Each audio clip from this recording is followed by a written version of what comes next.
Bismillahirrahmanirrahim. Assalamualaikum warahmatullahi wabarakatuh. Waalaikumsalam warahmatullahi wabarakatuh. Hamdan syukran lillah nahmaduhu wa nasta'inuhu wa nastaghfiruhu wa na'udzu billahi min shururi anfusina wa min sayyiati a'malina may yahdihillahu fala mudilla lahu wa may yudlilhu fala hadiya lahu. Asyhadu an la ilaha illallah وأشهد أن محمدا عبده ورسوله اللهم صل وسلم وبارك وكرم على سيدنا وحبيبنا وشفيعنا ومولانا محمد وعلى آله وصحبه أجمعين. فقال الله تعالى في القرآن الكريم أعوذ بالله من الشيطان الرجيم بسم الله الرحمن الرحيم يا أيها الذين آمنوا كتب عليكم الصيام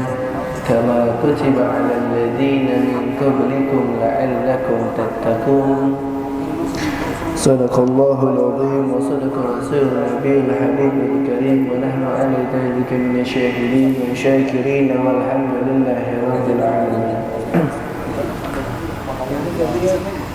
هيا بنا نشكر الله عز وجل الذي قد أطعنا نعمة وهداية ورحمة حتى نستتئ في هذا المكان المبارك.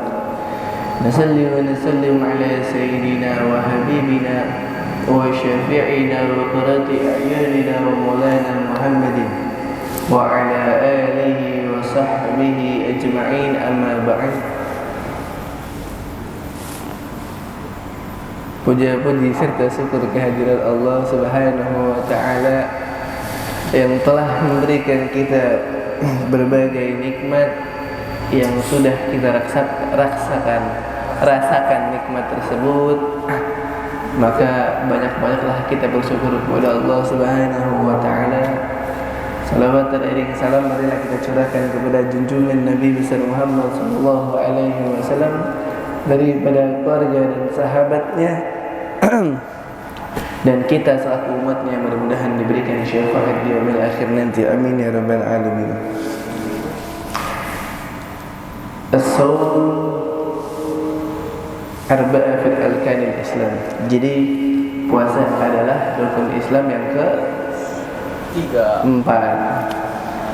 Rukun Islam yang ke-4. Yang mana di dalam puasa ini ada namanya syarat sahnya daripada puasa, yaitu ada 5. Yang pertama al-Islam. Jadi setiap orang yang Islam itu wajib yang namanya puasa. Ada uzur-uzurnya juga yang boleh tidak puasa, tapi Islam itu wajib yang namanya puasa. Tapi gimana dengan orang Kristen, orang non-muslim yang ikut puasa, boleh nggak? Ya boleh-boleh aja. Terus selain Islam itu ada lagi yang namanya taklif. Taklif itu adalah orang yang sudah balik atau sudah berakal. Nah maka itu wajib juga yang namanya puasa. Setelah itu ada yang namanya itaqah. Itaqah itu adalah orang yang mampu. Maka yang mampu itu harus wajib puasa, maupun batin, lahir maupun batinnya. Oh saya miskin, nggak mampu buat beli, tetap yang namanya puasa karena dalam badannya dia mampu. Nah setelah itu ada yang namanya sihat. Nah orang sehat itu wajib, tapi gimana dia misalkan sakit? Dia sakit, boleh nggak puasa? Boleh, karena di sini ada ayatnya, wa man kana maridan aw ala safarin fa iddatu min ayyamin ukhra. Nah, dan barang siapa sakit atau dalam perjalanan, misalkan lalu ia berbuka, maka dia wajib untuk mengganti puasa yang sudah dia lakukan. Wajib mengqadha setelah puasa. Nah, kemudian ada yang namanya iqamah. Setelah sehat ada yang namanya ada yang namanya iqamah. dia itu dalam makan tadi dulu. Nah, lalu ada di dalam puasa itu yang namanya suatu malam, yang mana malam tersebut adalah malam yang istimewa, yaitu malam Lailatul Qadar. Nah, pada malam Lailatul Qadar ini, malam Lailatul Qadar, yaitu malam yang sangat istimewa, yang mana hanya ada pada bulan Ramadan. Belum tentu. Nah, Lailatul Qadar ini adalah malam yang sangat istimewa, yang mana banyak keutamaan pada malam ini. Makanya ada sebuah hadis yang mengatakan at-tamisu lailal qadri fil wirthi minal asyr. Carilah malam Lailatul Qadar di malam ganjil pada 10 hari terakhir bulan Ramadan. Karena pada malam itu banyak sekali yang namanya keutamaan, keistimewaan. Yang pertama ada yang itu akan diampuni dosa terdahulu, yang itu sudah Ustaz Rois kemarin bahas. Dosa yang diampuni sebelumnya dan sesudahnya. Kemudian malam penuh keberkahan. Nah, pada malam ini banyak keberkahan yang kita dapatkan. Makanya pada malam 10 sebelum lebaran itu, 10 sebelum lebaran itu kita wajib, namanya kita harus dianjurkan untuk banyak-banyak beribadah. Lailatul malam, sholat malam. Terus kita banyak bersolawat, banyak yang namanya baca Quran. Maka ada yang namanya itikaf. Itu 20 bulan Ramadan seterusnya. Makanya banyak yang itikaf karena untuk mencari malam Lailatul Qadar tersebut. Ada yang itikaf di masjid sampai bermalam-malam. Banyak baca Quran, hatamin Quran kalau bisa.